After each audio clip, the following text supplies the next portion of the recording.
We're just gonna send it, just be careful.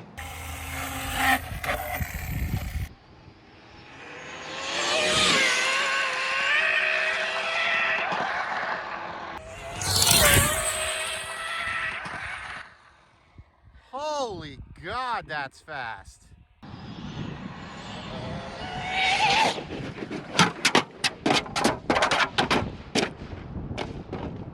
I think the idea with the downforce thingy, it didn't work. I don't think so. All right. Alright, and before we start building this beast, we need some differential. So a car that was never great, just cool, and we can probably take apart is the Something 8S. Something 8S, it's been fun, buddy. The Something 8S was a super cool concept, but like I said, it was never great. It was never spectacular. It was just a cool 150-mile-an-hour car, a cool GT attempt. Let's actually look at the inside real quick. It just bashed chassis. It was some custom red carbon fiber, TP power, 5660, 1356 kV, one of my favorite motors. It had an XLX1 with some NTF fans and a nice catback. It was just never great. It was a good 150, 155 mile an hour car, but never great. Super custom, super cool idea, but it's time to go. The really good thing about the Something 8S is it have a really nice front and rear differential setup with hot racing, fully aluminum, and some scorched deflockers in it already with the shafts and everything. So being that the Something 8S was never really a great car, it was just a nice, good 150 mile an hour car. We're going to disassemble it, get rid of it, put all those parts aside for a different build, but we're going to use the entire front and the entire rear for our new world record dual motor RC car. So here we go. Let's take this car apart real quick. That shouldn't take long.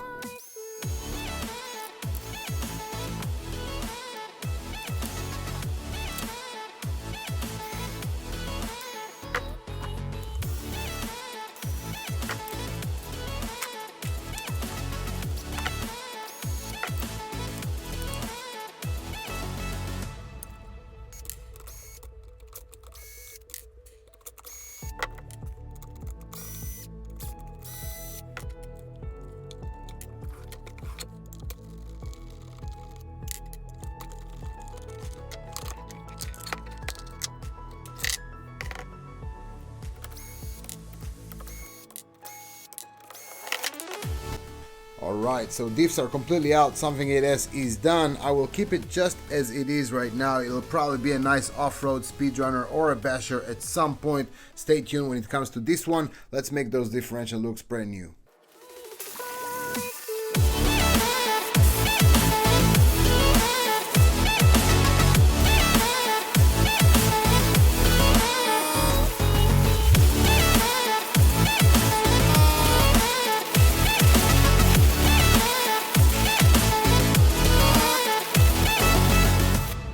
We got both differential housing completely clean. Great opportunity, guys, when the diffs are completely out and not on the car's chassis, to make sure that your lockers or differential cups and everything are tight.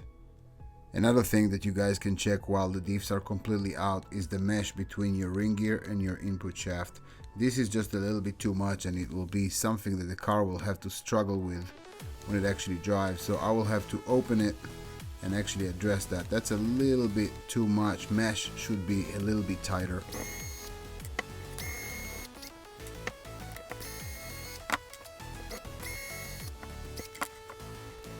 A great way to actually get our differential or locker outside of the car, or the housing rather, is to get these two shocks up a little bit, so you don't have to really take apart everything. Just these two little screws, we open them, we put the shocks upwards, and then we can actually pull our differentials. I'm going to show you how it's done.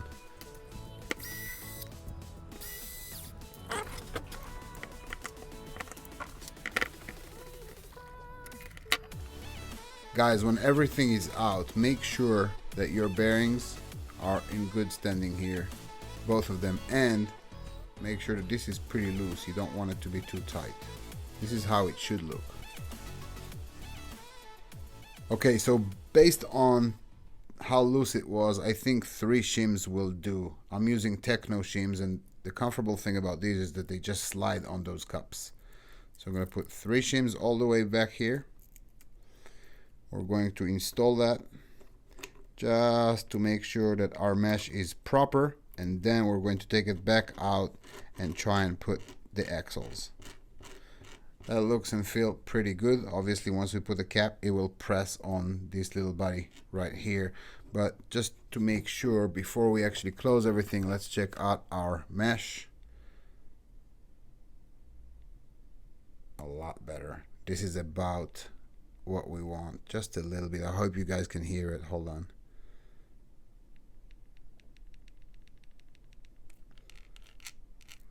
That is beautiful. This is exactly the mesh we want, and it took about 3 of those shims here on the left side just to bring the ring gear inside a little bit. Those are made by Techno. I also noticed that our nitro tubing was a little bit too much. It was pressing on those axles a little bit too much. So I'm just going to cut these just so they're a little bit smaller, and we're going to give it a shot right now. So we're going to put our nitro tubing inside here. We're going to make sure that our nitro tubing is sitting flat. And then we're going to put our axle and hold it in position. We're going to do about the same with the other one. So we're going to put our nitro tubing inside, making sure it sits flat, putting it just like so. So this is about our dampening for this rear differential, and then we're just going to put one of them here,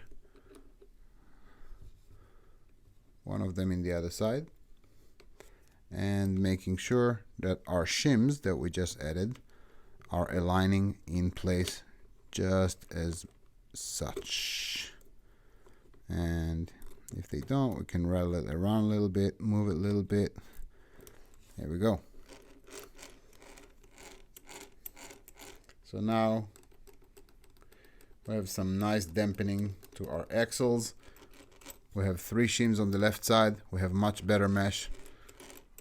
We can close the differential, and obviously we're making sure that the resistance is not as high. Your differential should be super smooth and sound something like so. If you're putting your cover and it adds a lot of resistance, take the cover back off and Dremel here a little bit, just so it's not pressing as hard. What you're trying to do is to have 0 resistance, well, not 0 but close to it, for your car to actually propel those axles. Another thing that I want you guys to pay attention to, those rear A-arms over here in this connection, add about 2 spacers here. This will make the A-arm and this part super sturdy and together without just being loose. 2 spacers on the outside right here. Alright, so it seems like they forgot to put a hole here in the chassis for this part right here. So the way we're going to treat that is actually align that front hole, put this differential housing about where it's supposed to be. We're going to use a spring-loaded center punch, courtesy of my buddy Luke. We're going to make sure that we're about there, and then we're going to take it that exactly 1/4 inch that it's supposed to be in and just press it down. Now that we did, we've actually marked exactly where that hole should be. It looks pretty centered if you ask my opinion. Let's give it a shot.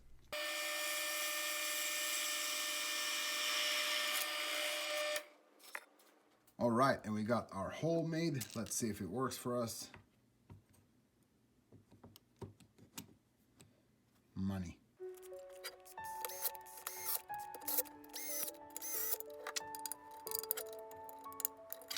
Okay, same process we did in the rear, we did to the front. Now I wanted to show you guys something, so I actually installed this front differential. Now if you install it flat without any wedge, you have that gap here. So we obviously need a wedge to kind of lift up that front piece. The problem is that I haven't received my wedge with this carbon fiber chassis. My buddy Connie is a master of 3D printing.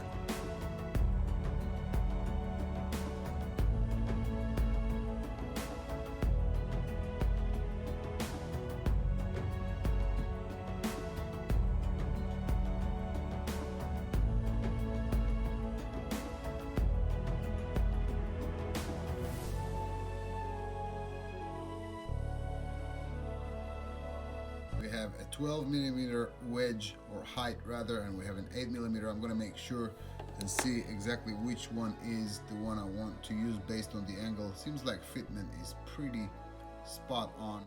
Now guys, with using that 8mm wedge to install that front differential on the Arma, limitless or infraction, no matter what you install it on, the front bumper will not work. So the front bumper, we will have to customize something, because now this is a lot thicker than it should be. It does sit, everything does kind of fit if you're forcing everything and drilling some things here and there. But if you're planning on buying the same exact chassis, I think Lee Wood is about to actually change the design just so it fits. It's something we're kind of working on, and I'm kind of showing him some pointers here and there, and he's tweaking it and making it perfect for you guys. But if you have the current version, it will not fit a normal bumper here. It will just not sit, it will not reach. So something to think about. We will have to customize something to make this dealio fit. But front, rear, installed, motors, here we go.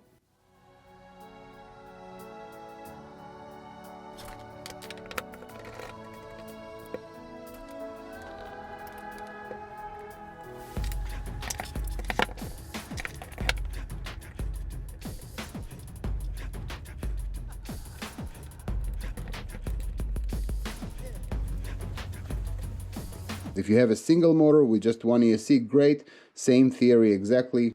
The way to calculate, first of all, before you calculate gearing, our differential ratio is to take the ring gear, which is in most ARMAs, for example, ARMA Limitless, ARMA Infraction, ARMA Typhoon, some Sentence I think, not the Felony, the ARMA Felony gearing or ARMA Felony differentials have different ratios just because the wheels are different sizes.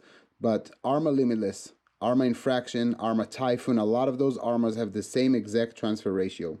So we're going to calculate 43, which is our ring gear, divided by 13, which is our input shaft or our pinion in our differential, which gives us a transfer ratio of 3.30769. So let's just call it 3.308. We're going to open the gearing app, and we're going to hit the plus sign on the right top. By the way, this is the gearing app that I'm using. You guys can find it on the App Store. So let's hit that plus sign on the top right and create a new profile, which will be dual motor ARMA. So dual motor ARMA. Now we're going to go to this new setup and we're going to click on it. Now that we have that new setup, first thing that we have to do is ask ourselves what our transfer ratio. We just answered it by calculating the differential ring gear in input shaft, and it's 3.308. So this is our transfer ratio. Then we're going to input what our wheel diameter is. I like to true my wheels to about 100 millimeter.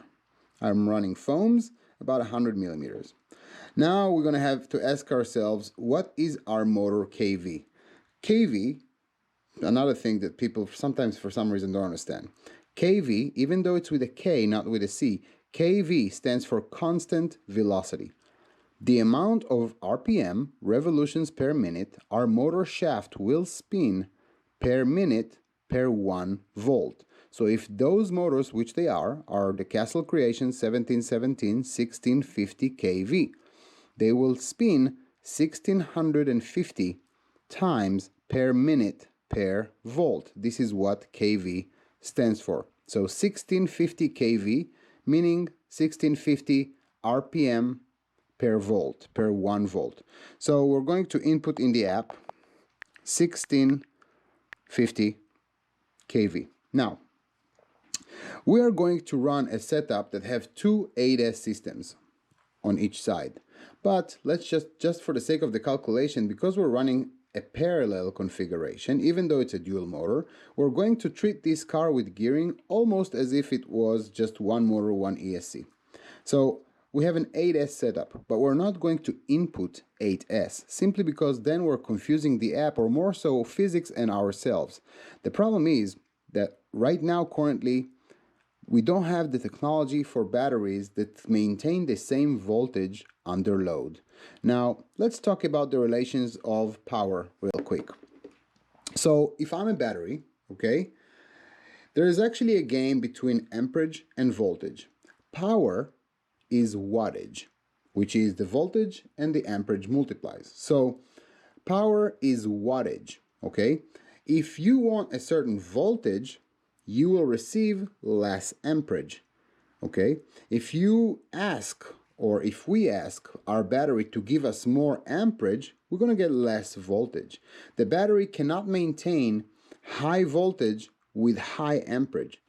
So let's go back to gearing, and we have to calculate that the voltage will sag under load, which means that if we're dealing with an 8S configuration, the voltage will probably sag from about 33 volts to around, I would say, depends on the load, but 27, 28 volts, 26 volts, 25 volts under load, while we're asking about 400 amps by our consumer, which is the motor. When I calculate gearing, and let me just put that screenshot here, I'm actually calculating 6S if I'm running 8S. Not just 6S, I'm actually calculating the lowest amount of voltage per cell. So when I calculate an 8S system, I calculate 6S with 3.75 volt per cell. This is what tells me that this calculation will be somewhat true, because this represents an 8S system under load. 6S times 3.75 to start with. Obviously, there's many more variables, but to start with, 3.75. Now, once we did all that, we know exactly our cells, 8S configuration, which represented by 6S at 375. And now we can actually start playing with our gearing. So out of just random, I'm thinking I'm going to be about the 35 pinion here. And we're going to see exactly what happened. And I think spool will be about 30. Just about, if I remember the ratios. Okay, so 35 pinion, 30 spool. Obviously, it's not going to be a spur. It's going to be a spool. Will give us 153 miles an hour. Now, I already know that the platform is capable of a lot more. And my goal speed is 170, 180. 170 miles an hour, 180 miles an hour. So I need to gear up. I'm going to increase one teeth with pinion, so it's going to be 36, and spool will be 28. That's it. So my goal speed is 170 miles an hour, which will require under load 36 pinion, 28 spool. Saga custom RC guy by the name of Savora, awesome dude, been there and been really in control of the game for a while with a lot of RC parts. I'd actually hit him up real quick. Savaragadist or Vigad.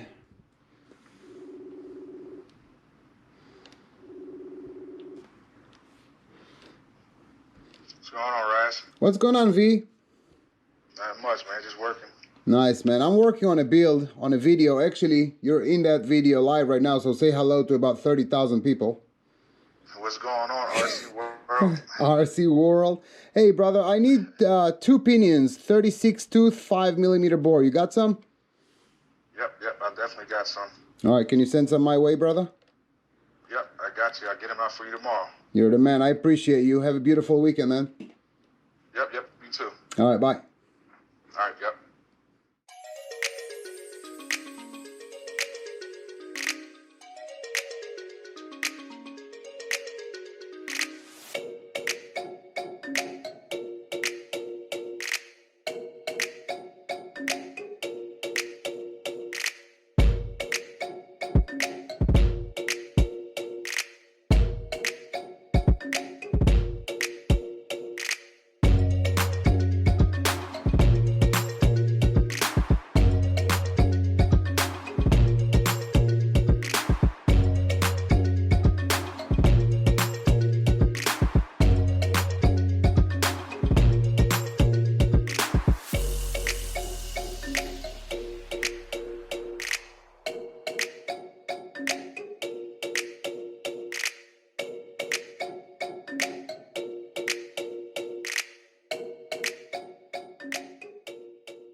And in order to install this front diff holder, we need 2 screws. I'm going to teach you guys a little trick. So looking at my screws here, we're going to use that type of screw.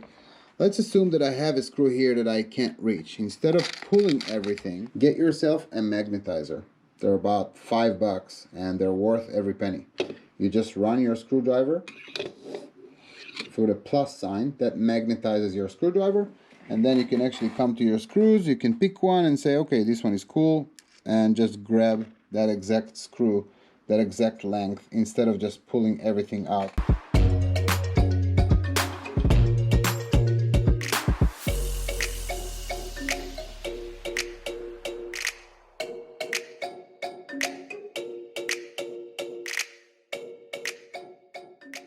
Now guys, a little fun fact about our diff or spool holder for this specific build. Since the holes are not really lining up with the chassis, I'm trying everything I can. Every vendor, every aluminum part, every diff spool holder, every shaft bearing configuration, cups. I think what I will have to do eventually, unfortunately, is to build a custom spool, and we're going to build one together real quick. Simply the problem is, and let me pin you guys back into action here. The problem is that with the normal positioning on this chassis, not a lot of normal spools can actually fit here. And I had a spool, but I can't find it, but they can't fit here. They're either too short or too long. And thinking about putting some carbon fiber shafts in the front and rear, we're going to have to be a little creative here. So we're probably going to make our own custom spool. The thing is, a custom spool, if I'm already spending the time and energy and effort to make one, I will make it 8mm only, not milled down to 5, just so it's a lot stronger. I just cut myself a nice 8mm titanium shaft, and what I'm going to do is I'm going to measure it. I'm going to use 8mm board cups, and once we know the exact length and everything, I'm going to actually mill it down here, and I'm actually going to create a flat spot for our spool and 2 flat spots on both sides for our cups. So it's going to be completely custom, and if I need to, I will cut it to the right length. So I'm going to use one of those holders, and in my opinion, I'm guessing that it will need to be a little bit shorter. So let's play around with it. Let's actually make a nice custom spool. I never thought I'm going to have to today, but hey, it is what it is. Let's do it.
In order for the servo to fit here and actually clear the motor, I had to extend them up like we said a little bit.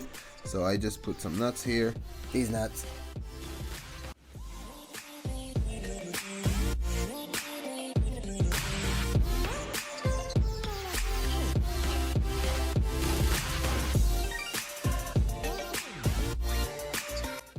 This horn is straight, servo horn is straight.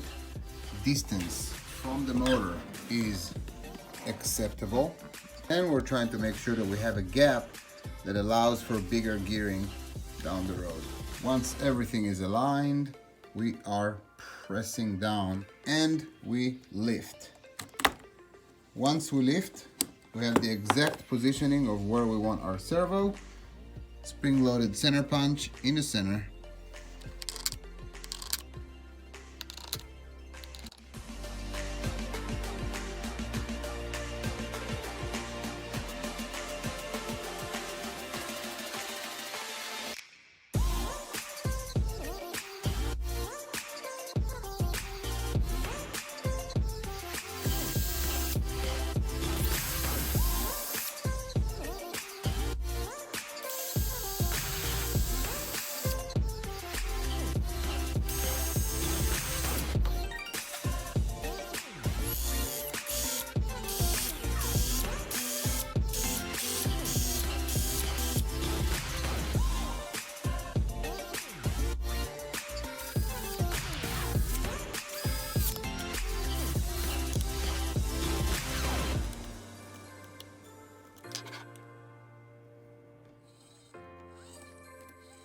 And servo is installed, fastened, everything is moving, everything is just the way it's supposed to be. Nothing is rubbing, nothing is touching. Obviously the only thing left to do is to cut that little screw here just for a nice finish, and this steering mechanism is ready. Very nice.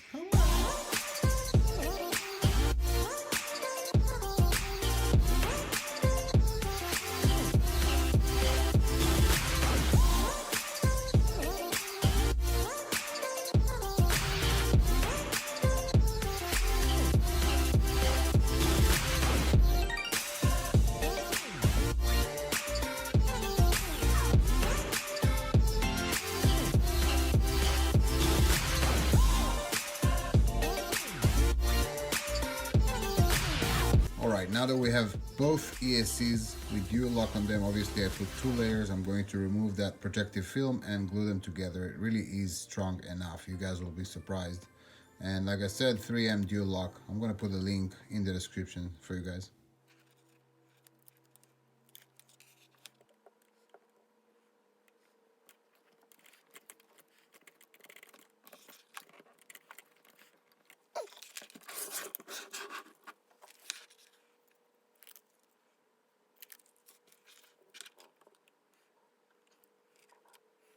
Before we start soldering, I'm just going to share my equipment with you guys. This is what I use. This is my soldering station. Pretty darn amazing. Track Power TK 950. Cut this with a blade and make sure that you're not cutting those fibers inside, obviously. And then I'm just going to expose it with cutters. So this is how it looks. And then I'm going to spin it around a little bit, and that's pretty much it.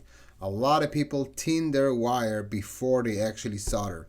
You guys, I guess, theoretically supposed to do that. I don't do it. I just do everything at once. It saves me time and it's just as strong. Now guys, I'm not soldering expert. I just have that, what call it, and it's holding my bullet and it's holding my wire. I put some flux on the wire, put some flux, a little bit of flux inside the actual bullet. 900 degrees, make sure my head is pretty clean. And then I just come here and I transfer gently heat with the use of a little bit of solder. I transfer heat into my bullet and I wait a little bit. Now, pretty important, you have to let your flux actually work on your wire, because eventually the wire will somewhat drink that flux really, and you will have solder all the way here, about a ½ inch inside the wire. Now I'm trying to make sure that I take my sweet time here. So I'm just working my way through gently, making sure there's always a sufficient temperature with my wire and with my bullet. And I pretty much fill up the cup. And that's pretty much it. I think we're completely full, and I think our wire is filled with solder. Once again, guys, I'm not soldering guru. I just did it like 3,000 times. But I make sure that there's no solder on the outside, of course.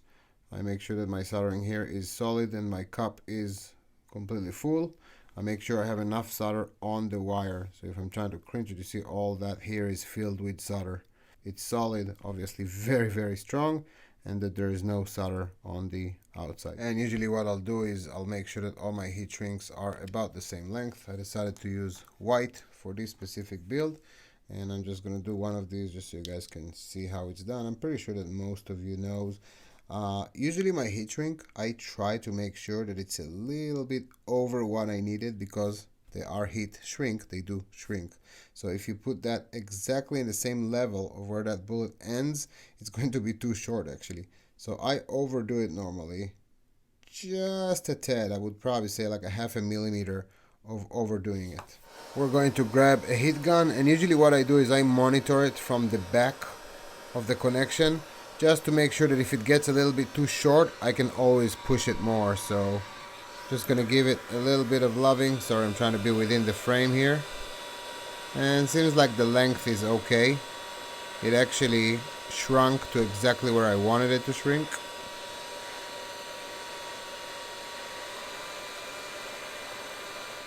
Okay, now that we got motor, wires, ESCs installed and everything, we're going to put that receiver box right here, and then the GPS will sit right here. In order to do so, we need to cut this servo mount off and cut this ESC mount off and make sure it's only one box, and then it'll be able to sit here nicely. Let's do it.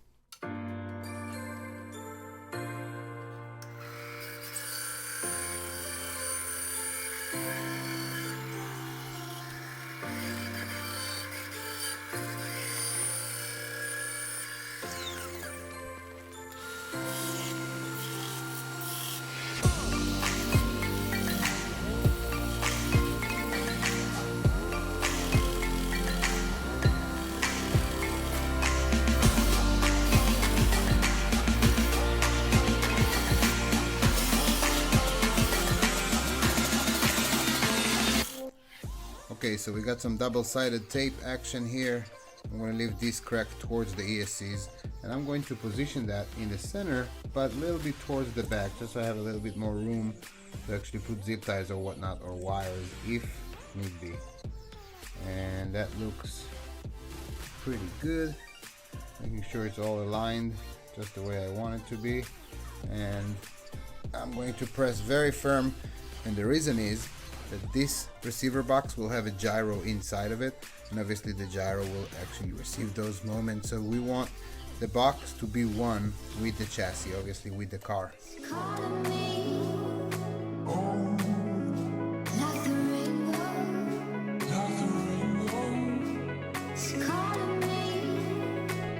275, 65, 275, 65, 275, 65, 275, 65, 275, 65.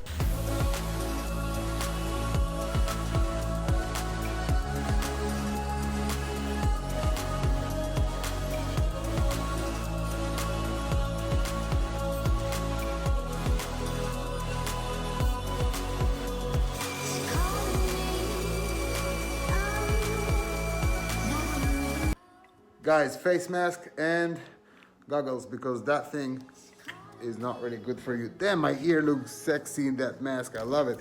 And make sure it's well ventilated, because let me tell you, the dust from the carbon fiber, if you guys haven't tried it yet, shit show.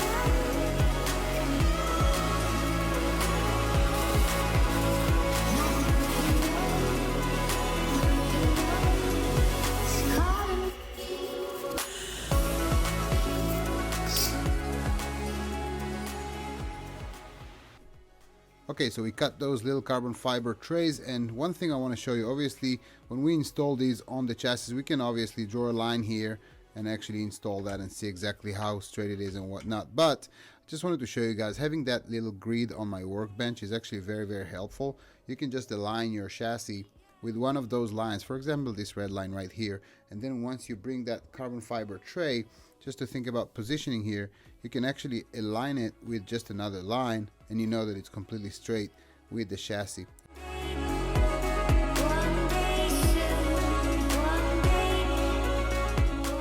Another thing that I made sure is that I'm aligned in the front over here.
Okay, so our carbon fiber chassis is 5mm and this is a 3mm carbon. We're going to use 10mm screws just so we have exactly 2mm left for our nuts. These nuts.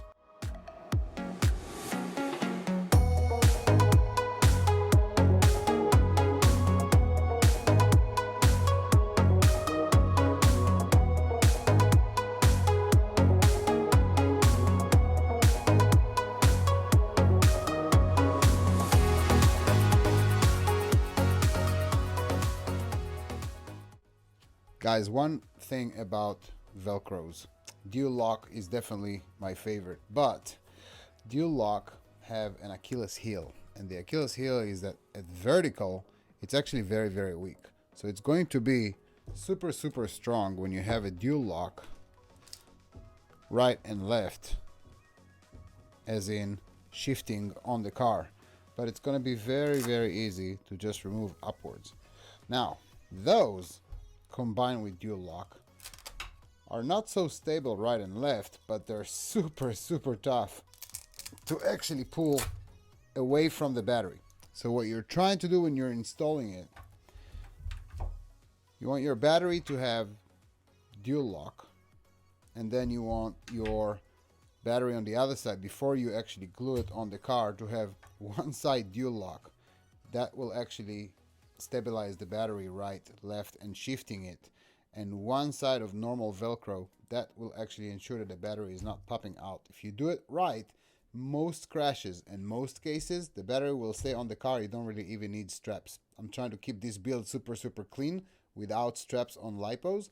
A lot of you guys will not like it, a lot of you guys will think it's wrong, but it is what it is. That's what I'm going to do, and this is why I'm doing it this way, and I've been doing it on some other builds and it works unbelievable.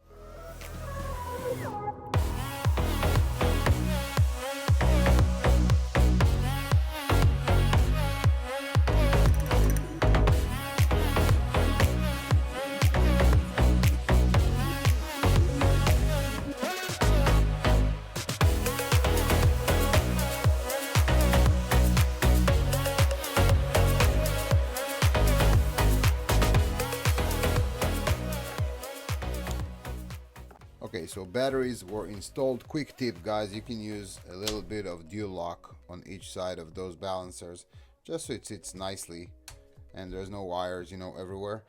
We put the bridging plugs in both sides and they're sitting on dual locks as well. So when we want to charge, if we're not charging 8S, if we do want to balance, we're going to actually have the ability to pull these out, connect other chargers, but for whatever it's worth, this is done.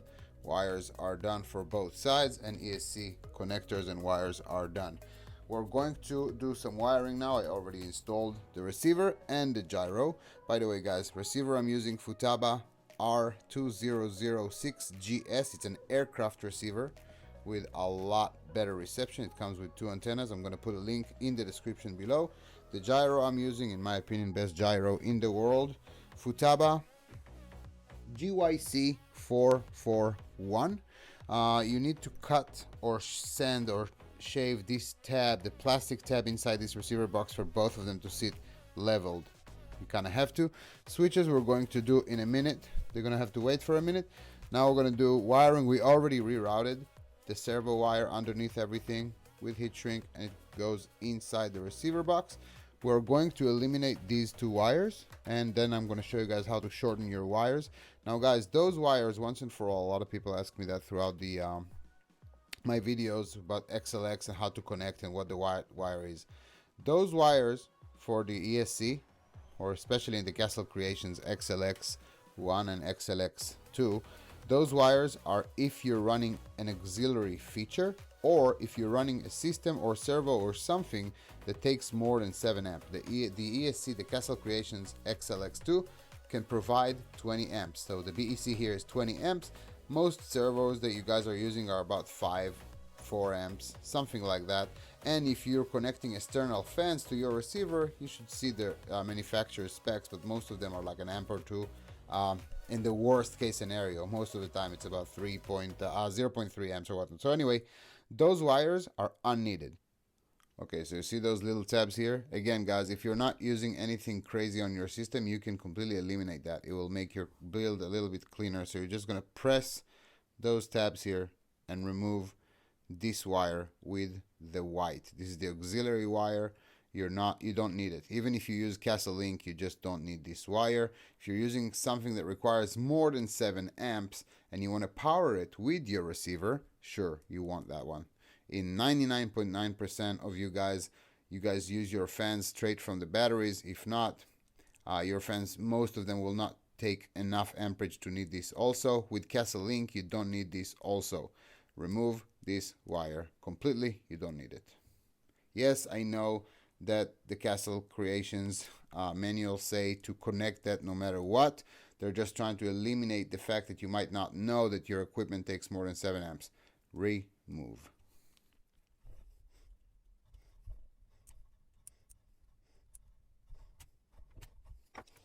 What I usually do is that I route my wires. Even if I'm going to put some looms or heat shrinks on top of these wires, I position them to about simulating how it's going to be.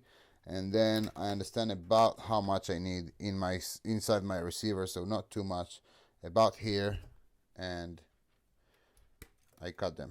So all these is unneeded, and pretty much we just saved all those wires in our build that are just unneeded. Alright, so this is what you want to buy online.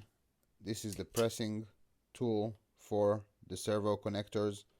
I'm going to put a link in the description below so you guys don't have to look for it forever. And this is the kit. The kit pretty much comes with female, male, and connectors here, and sleeves, so you can bridge them up and do jumpers. But anyway, this is the kit. Again, I'm going to put a link in the description. And this is the tool. And now we're going to make servo connectors.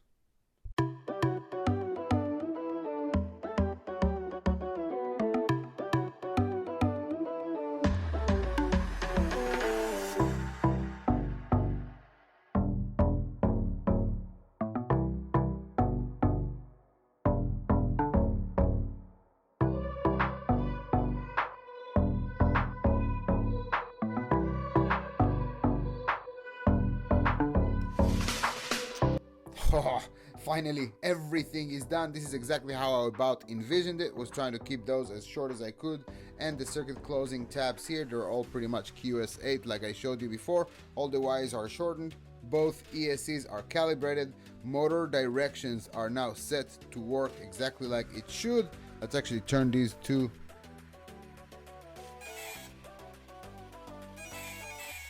Nice. So both of them are working. And Car looks pretty smooth. By the way, that's what I told you guys about. You want to see that both steps are synced perfectly, just like so.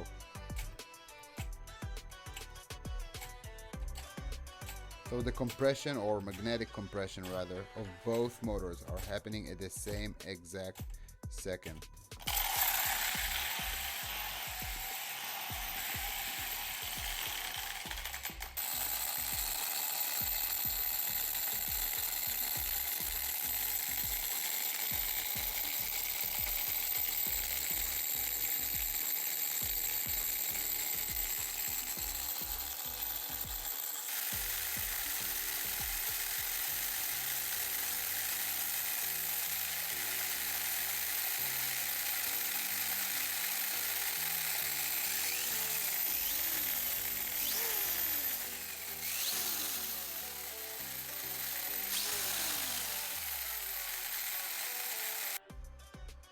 Well, shit. Okay, so let's me remove the cover. Let's me remove the cover. That's new English. You see, guys, when you're a foreigner, this is how you talk. Let's me. But anyway, so about setup. Oh, shit. What's gonna happen is, since that carbon fiber body had so much downforce, it's going to be insane. As a matter of fact, let me put it back on the car just so you guys get a feel of what I'm saying here. There's going to be so much downforce on the car. Where's my antenna? Did I break it? Oh shit. Hold on. Cut. Right, so normally you would want to have a little bit of an angle, so you want your back to be higher than your front. The front should sit something about that, and then you have enough room here for your squat, because once you throttle it under load, it will squat downwards. Oh, one more thing. Even though I have a monster radio, I had to drill a hole for the antenna because the signal won't go through the carbon fiber. And then since it's an airplane receiver, you have two antennas in diversity, so you want it on both sides. And then I drilled holes for the body. Guys, quick tip: when you drill holes for bodies, try to make sure, not your body, your body. Try to make sure that the hole is about 1 millimeter off, because you want it to be snug. You don't want it to just sit easily. You want to need to press it, and then the body really sits snug. Right, no one cares. Little recap on this carbon fiber chassis. Nothing really fits. So I had to sand a little bit here and make it fit here, and I had to kind of custom made this dealio, an area here. Looks like transformers.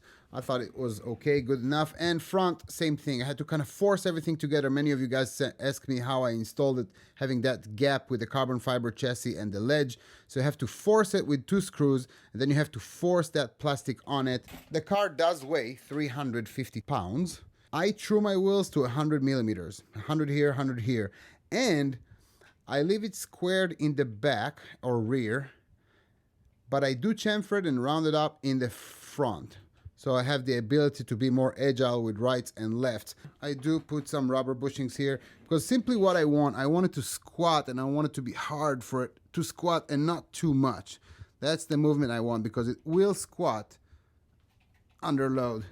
When it comes to the front, like I told you, that thing is heavy. Guys, there's no way that thing goes fast. When it comes to camber, every time I set up my car, I just promise to talk about setup. I lift it a little bit with my finger, and I make sure that my wheel is about just like a half a degree inwards when it comes to camber. Same thing with the other side. Every time you figure your setup, you want to see how it will be in real life, because in real life, without that crazy body, your car will actually squat and try to go upwards. So you want to make sure that under load, your camber and toe are correct. When it comes to toe, usually I have about straight toe. A good way to visualize exactly what your wheel is doing is to lay the car on the side. This will force this wheel to be completely straight, and then you can actually see your angle. This is our GPS, the Sky RC performance analyzer. We're driving with Gone Bananas. We're actually utilizing my wing, Scorched. Have them for sale right now. This is the Raz Shifrin special edition, blah, blah, blah. So there's 16S on this car, but it's actually 8S in parallel, because this is an 8S system 8S system. They're both connected. And I am trying experimental carbon fiber shafts that will be out soon. Those are pretty epic, by the way. Changes the entire car, so that's pretty cool. Anyway, servo, spectrum. I think I've said all that in the beginning, no? I don't know. Let's go rip. GPS zeroed out. We got satellites, track, start.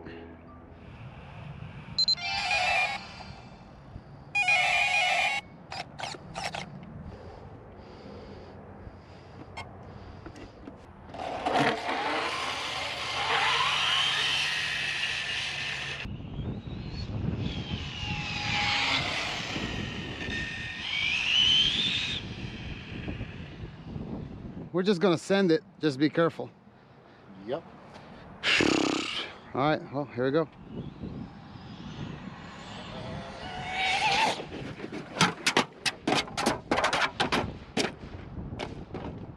I think the idea with the downforce thingy, it didn't work. I don't think so. All right. So much power though, man. That was like a quarter throttle. Wow. Props for that body. I know, right? I mean, it hit hard. Yeah, the body held, huh? We can run it again, I hope. Yeah, Let's you see got if one we have. little crack in the front. Let's see if we have damage. There you go. One battery decided to depart. So much torque too, man. Did you see that squat? Yeah. That squat was nuts. The car just wanted to wheelie so bad. Car held, and something to be said about the way we build it together. It's just super sturdy. Nothing really moved, which is shocking to me. I'm gonna tweak things here and there. We're not stopping vice versa. We're just going to push harder and stronger than ever before.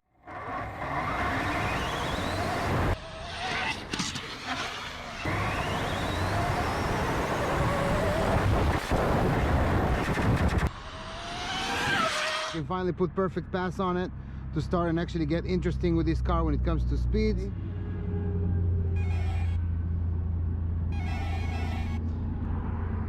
Little different spot, but hopefully I can get a pass in. Might not be as fast, but I only have 0.2 mile that way, so it's gonna get interesting, I guess.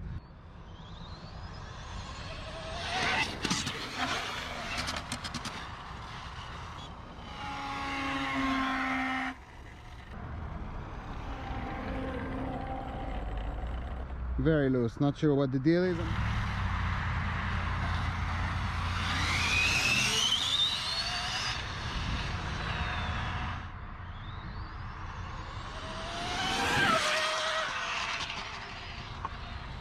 Stop, read, 137.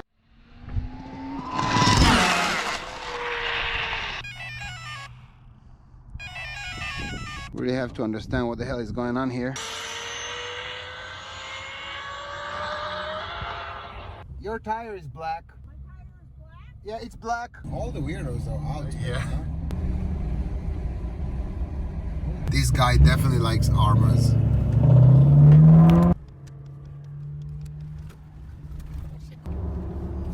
Connie, one day all of this will be yours. All right, so today we're showing you guys a little bit behind the scene of what is happening before a run and what we do to prepare the car, and we're putting Connie in the driver's seat. We're gonna start with truing some wheels.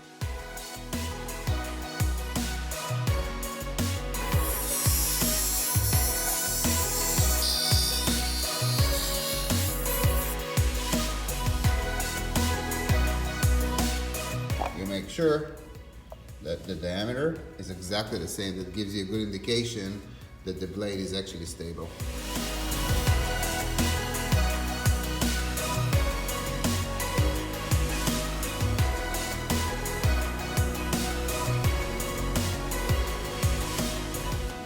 All right, so we made some wheels, and let's see the diameter and difference. Yeah, you see, so we lost since the last truing with all those skids that we did in the last video when I couldn't keep it together. We lost a bunch. Obviously, we changed the surface of the foam, and we lost, I would say, a good, what, 2-3 millimeters, huh? At least, yeah. Yeah, so the car is lower after that. This is something to think about when you set your ride height. After one bad run, you're gonna have about 3 millimeter difference in height. And let me just show the other side. And sorry, the camera is a little bit shaky today, guys. We're trying to keep it very organic. just so you guys can really see what happens before a run. So those lasted exactly one time out. That last video I made when I couldn't keep it together since we skid so much. Now we got some new wheels, charged GPS. We're gonna charge the batteries soon. We're gonna show you guys how, and charge the remote, charge the GoPro. GoPro is already ready in the case, and we're out of here.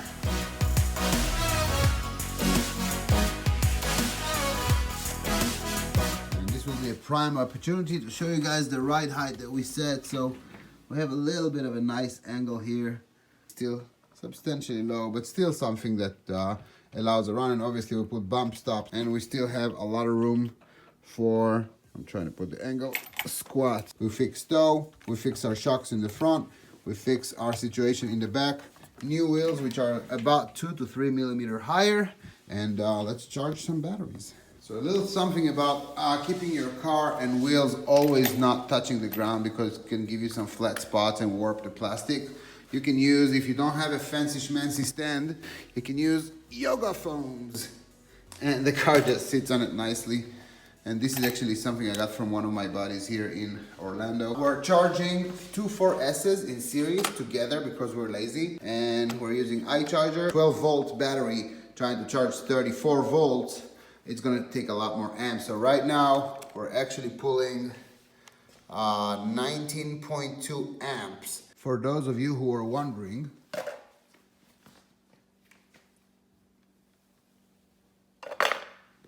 that should be good enough. 18.6 pounds. And besides giving this little weird dog a heart attack, I stopped for breakfast at my adopting Puerto Rican family, which was quite surreal, to be honest, because in my country, we eat the dog and then we take the breakfast out. All right, so Connie is down the line. We're gonna try and get better footage for you guys, and hopefully it actually goes as planned. Remote is on, GPS got satellite, 12 satellites, track, start.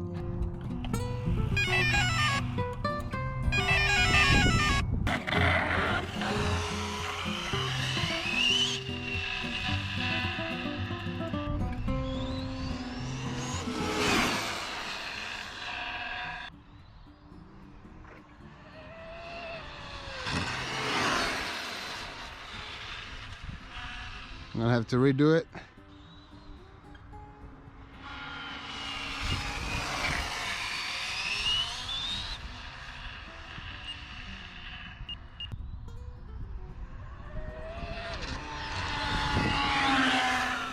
No.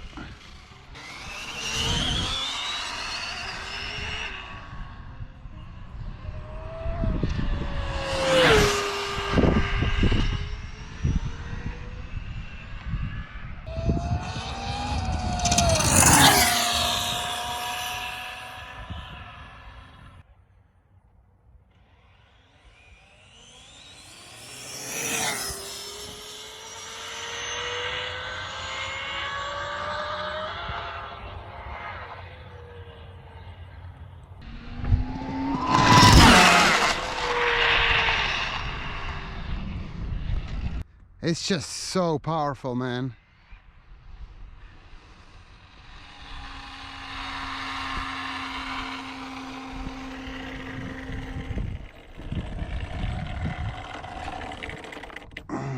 Stop, read, 149. Now we just can't keep the car together. Just can't keep it together. We really have to understand what the hell is going on here. Yeah, so this is another set gone. This is a brand new set that we just lost. There's just really too much power here. I'm just trying to see what the hell is happening. The setup seems okay. Oh, we lost front diff. That's why. So that was 150 on two-wheel drive. Rear-wheel drive 150 or 149. Just trying to see exactly what happened here. Looks like, yeah, we snapped the front drive shaft pins. Okay, so we're starting to really understand what is happening here. So we have our drive shaft, and when we're running the car, it started happening with my 20 horsepower infraction GT that I did 167 miles an hour with. And it started happening, but now it's even more prominent. So we have a 30 horsepower car, which really is a 30 horsepower car, and that weighs almost double than a normal car. So those shafts were never really designed to withstand those loads, and it's really not the shaft fault. This one is a scorched RC, but it's really not the shaft fault. We tried CRCU scorched, of course, like this one, stock Arma. I think we tried Triple M, every shaft on the planet. None of them take it. So as soon as I get on the throttle, about 120, 130, 140, once it gets a little bit heavier on the load side, whichever side is the weakest actually snaps the pins and round it up. So it just happens every single time. And then 120, 130, 140, the car becomes rear wheel drive, which is obviously uncontrollable. So we were trying to address aerodynamics and traction, but now the biggest Achilles heel is actually the drive shaft. For some reason, just snapped. Well, some reason as in 30 horsepower on a 20-pound car almost. That's what happens now. With previous cars, it never happened because we never had a car that weighs so much, and we never had a car with so much power and so much torque. So something interesting that I have to face for the first time with this one, and we will have to figure it out. Even my other dual motor Arma I bought a year ago, it never had 30 horse. It had about 15, 16, maybe 17 horsepower, so the shafts were okay with it. But this is double the torque, double the weight, so double the load, double the power, and they just can't take it. Yeah, we snapped the front drive shaft pins again. Oh, is that why it got all wonky immediately? Yeah. How's the footage over there? So far away, I didn't see much. Yeah. Well, we did do 149 miles an hour on two-wheel drive, so that's cool. Hey, you didn't wreck it, and I was impressed because that thing was everywhere. But straight. Yeah, I was trying to get it together, but yeah. Back to the drawing board.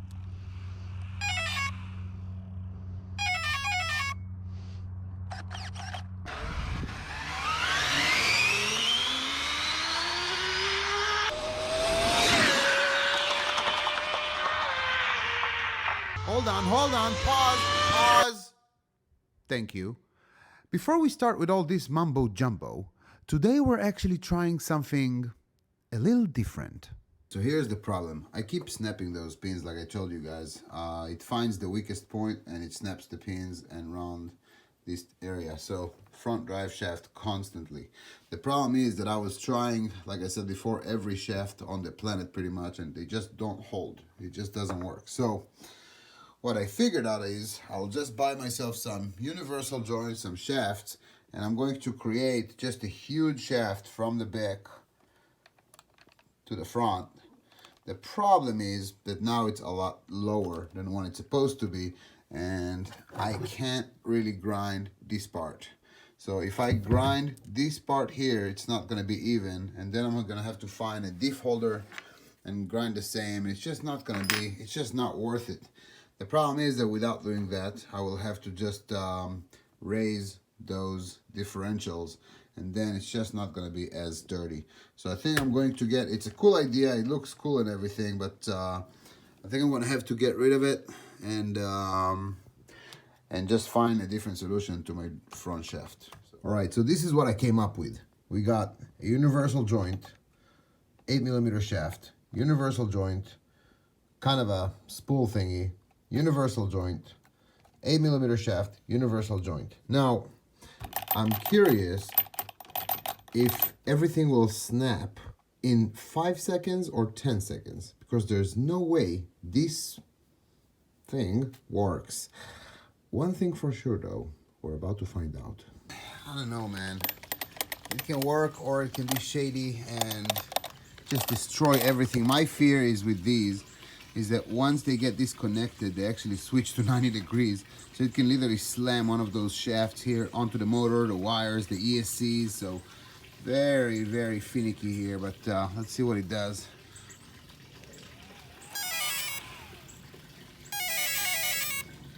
Yes.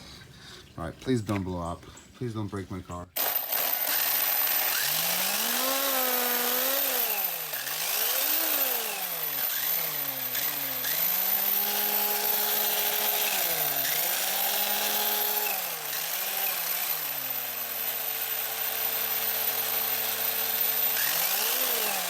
Tell you what, guys, that feels like it might actually hold. All right, let's go run it. Right, so I turned perfect pass all the way to the left just so I can have more response and I can give it more load here since we just don't have enough room. I just want to see that this drive train really does work like it should before we actually take the drive to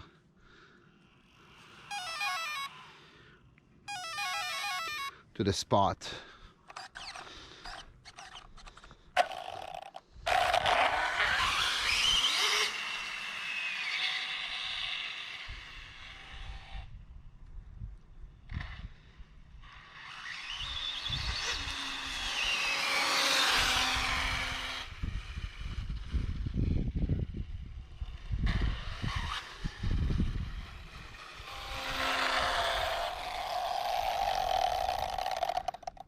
Seems to be holding load.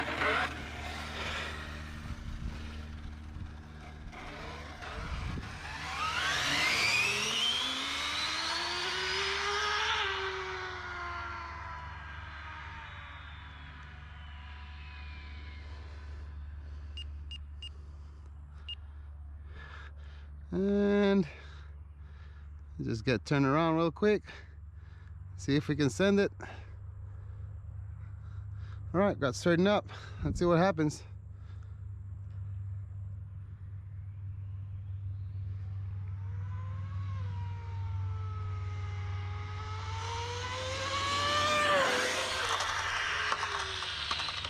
Yeah, no, that's really not good for this car.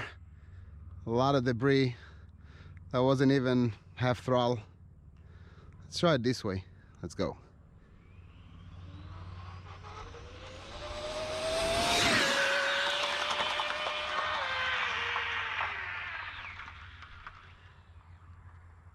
Something is going on there, and I think our shaft, so we haven't crashed. I just turned around and I can hear that the car doesn't have four-wheel drive, so that means that one of those shafts maybe got loose, which I'm curious about. Hopefully it didn't damage any components, which was my biggest fear. I don't see smoke, so that's a good start, right? Good run. I mean, kind of. There's so many debris, but it is what it is. And I turned around and came back and I heard that the car is just spinning tires, so not four-wheel drive, which is a little bit of a concern, but see exactly what happened there.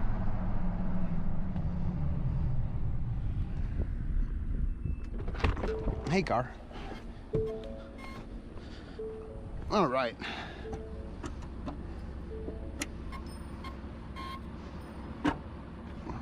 Yep, look at that. Would you look at that? Just as expected. Yeah, so one of those U-joints really didn't like me. Hopefully you guys can see it. And it took the antennas and the diff. Oh God, all right, well, do we have enough speed here to even care? 140, so no. All right, so universal joints. Yeah, and yeah, look at that. Okay, so let me get the GoPro off my head just so you guys can see better. And as a matter of fact, let me quiet my car a little bit. Okay, so universal joint, it did held for a good probably 2 passes, kind of, so back and forth, but obviously here not so much. So this universal joint dealio doesn't work, and I consider the bearing, it actually took out the bearing from the rear differential. So I think this universal joint dealio is a bust, but I just had to try it. This is part of the fun. A lot of you guys that see my channel, I used to do crazy speeds, but now I'm more into like experimenting things and doing things that are interesting and, you know, intricate and building. Same thing goes to the dual motor build. I see that a lot of people are being inspired by the channel, and those dual motor builds are getting a lot of views. So many other people are trying to build dual motor setups. They're super cool, and there's something really fun about it because you're learning many things, that the behavior is completely different than any other car. But it's what it is. It's just a gig. It's cool. It's super heavy. I'm really hoping, I see a lot of you guys starting to build dual motor builds, and I'm hoping that someone will actually do it right, a lot better than me, and actually get crazy speed. So I'm gonna keep on trying, but for now, using this carbon fiber body and everything, it's the only reason I'm using it right now, because it's too wide. Like, you can't put a normal Toyota GT1 body or Delta plastic, or it just won't fit no matter what I tried. So for you guys out there trying to build a dual motor, first of all, it's overpowered as it is. Don't go crazy with gearing. Honestly, don't even go crazy with your batteries. Like, this car could easily have, I'm usually running those 60%, 70% battery, just so I can keep the car together. There's so much power. There's really no need for 30 horse. Oh, that's an antenna, or two of them. So this receiver is junk. I would probably do 4S. If you guys want 2 to 8S, I would do 2 6S, but just don't go crazy. Smaller batteries, maybe like 2 4S's, like 3,000, 4,000, just so it's not so heavy.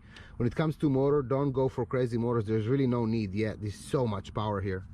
And that's it. So I'm going to be probably rehashing things here. I'm going to take it back home, wash it, obviously completely rebuild the drivetrain to something completely else. Those U-joints are cool, but they're not really working, to be honest. It's just nothing to trust.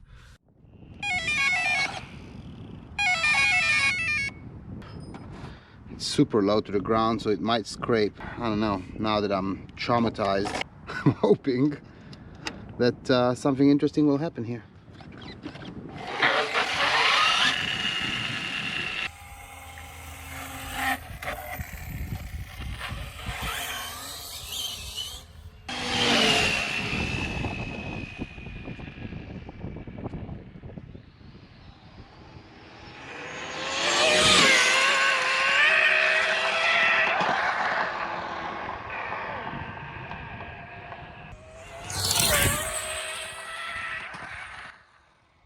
Holy God, that's fast.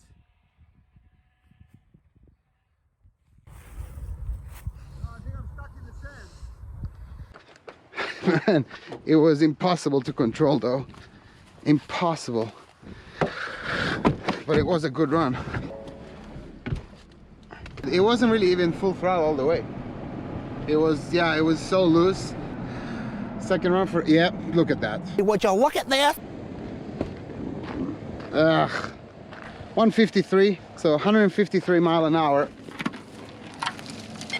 How unfortunate, man. The only gravel patch here. Just look at it. Control. That thing is so hard to control. There's so much power. The downforce really came at like 120, 130. That's what I'm saying. It almost looked like it had pancaked, because I'm watching it, and every little pebble in the road was like kicking it up off the ground. It felt, or it looked like it was just pinned down to the ground. Yeah. So maybe a little bit thicker bump stop, or... Well, for a second run, that's not bad at all. This will be a very fast car. We'll have to take it back home and just clean it up and try it again.